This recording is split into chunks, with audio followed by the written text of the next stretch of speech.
అందరూ ఎలాగుండారండి? బాగున్నారా? చూడండి, నేను ఇంట్లోనే కేదారేశ్వర స్వామి వ్రతం మొట్టమొదటిసారి చేసుకుంటున్నాను.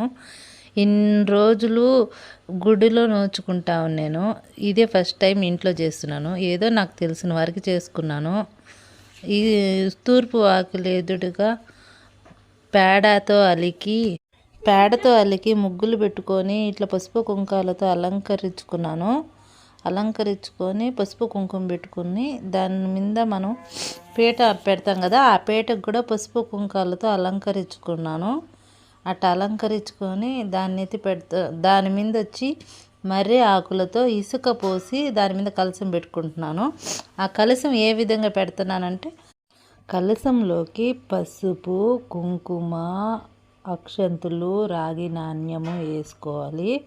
వేసుకున్న తర్వాత పంచపల్లవాలు పెట్టుకోవాలి. పంచపల్లవాలు అంటే మామిడి ఆకు, మర్రి ఆకు, జువ్వి ఆకు, మేడి ఆకు, రాగి ఆకు, ఇట్లా 5 రకాల ఆకులు వేసుకొని దాని మీద కలశాన్ని పెట్టుకోవాలి.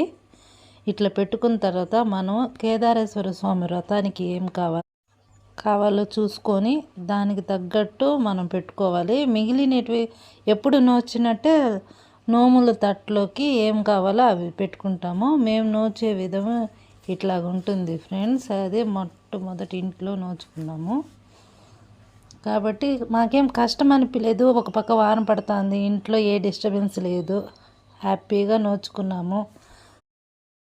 ఈ విధంగా చేసుకున్న తర్వాత ఇట్లా నోము దారాలు కట్టుకున్నాము. ఇంట్లో ఏ కొరత లేకుండా చేసుకున్నందుకు నాకు చాలా హ్యాపీగా ఉంది ఫ్రెండ్స్. ఇదే మేము చేసిన కేదారేశ్వర స్వామి